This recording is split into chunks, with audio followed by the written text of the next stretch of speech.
ask serious questions and ask hard questions by using the academic lexicon, but to keep it grounded in reality. And as Ice Cube says, to keep it real in academia. And so that is the foundation. Now, some of the key concepts from those larger theoretical ideas include marginality. Let me get a shot of my Jose Cuervo real quick. Marginality, invisibility. What I mean here is that, and it goes back to this experiences of being a racial minority on the U.S. mainland, the ambivalence and the contradiction of being highly visible and invisible.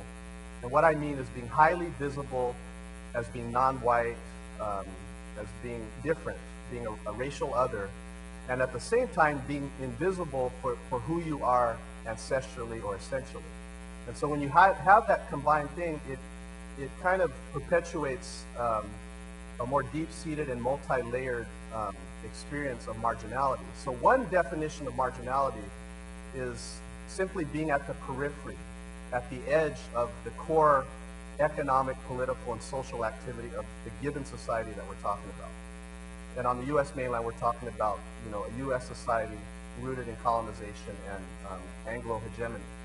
And so being at the edges of that is one way to describe really, you know, most, you know, minorities on the U.S. mainland. But this additional kind of visibility, invisibility thing that I'm talking about is not, you know, being marginalized in the sense of being at the sidelines of core society, but at the same time not neatly fitting a post-civil rights minority politics either. So if you look at the post-civil rights era, there's been a lot of victories, you know, desegregation, equal access, etc., civil rights acts, etc. And the larger, more visible racial minority groups across the U.S. have empowered themselves legally, politically, socially, and that has become part of the U.S. story. But invisible minorities, such as Pacific Islanders, such as Southeast Asians, such as Costa Ricans, Guatemalans, etc., don't neatly fit that racial ethnic hierarchy, that racial ethnic classification on the U.S. mainland.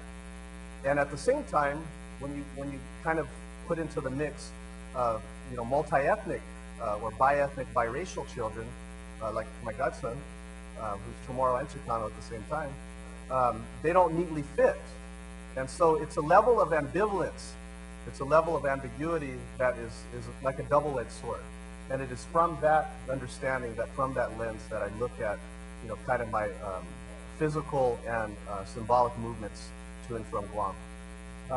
And in doing that, what we do at an individual level is, I think, people negotiate their identities.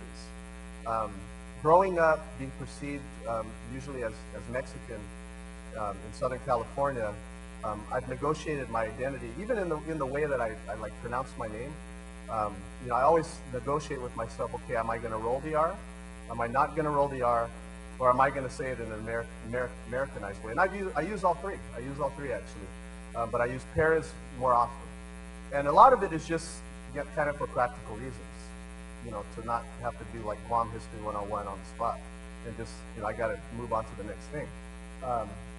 So the ways in which we negotiate our identities at a personal level are related to the negotiation of identities in nations at a more global level, at a more economic level, at a more political level. So there is this you know, this micro-macro connection, as sociologists refer to it, of when your sociological imagination gets sparked. It gets sparked when you're able to look at yourself reflexively in the context of your history, in the context of your ancestry, in the context of your mixed ancestry, etc. And when you make those connections, that's when you have sparked your sociological imagination. The terms indigeneity and appropriation have to do and related to negotiating identity, the ways in which, in this case, indigenous people have kind of took ownership of institutions, have taken ownership of popular culture and made it their own in order to articulate their own experiences. And there's a number of examples. Hip hop and higher education are among those examples. And I'm going to talk a little more later about higher education. And then, of course, the main topic, diaspora and transnationality. You know, I'm a teacher, so I usually don't always go straight through without conversation. So, are there any questions at this point?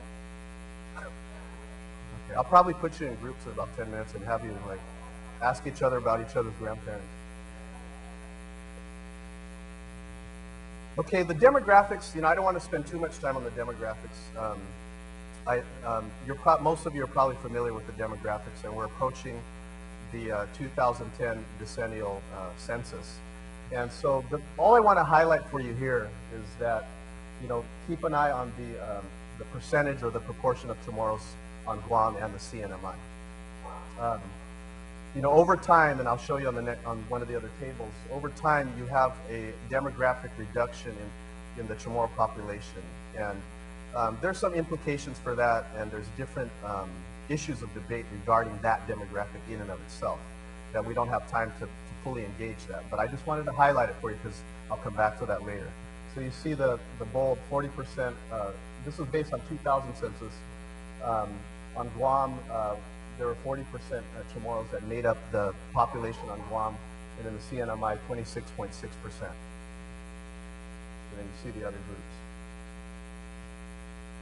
If we look at the proportion of Chamorros on Guam in particular, we see that over time, really since census was taken on the island, you have a steady reduction in the proportion of Chamorros on Guam, which has a combined result of in-migration of other groups and also Chamorro migration out of the Mariana Islands. There is this spike in 1970 where you have 84% officially documented as Chamorro, and you have a spike in the population.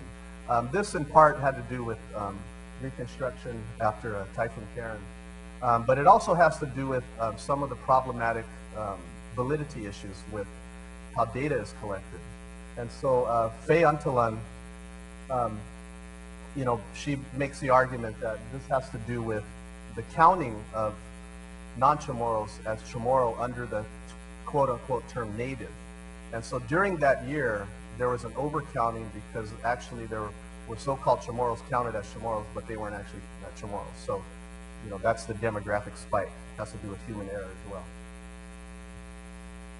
When we compare the Chamorro population in the States, including Hawaii, of course, relative to other Pacific Islander groups, we see that Chamorros are the third largest, next to Native Hawaiians and Samoans. Overall, Pacific Islanders only make up 0.3% of the U.S. population. And when we look at that from the mainland, when I introduce this idea, I, of course, cover Pacific Islanders in my sociology classes. And when I introduce that figure, the question arises, well, if you round the number down, then we're talking about a non-existent group.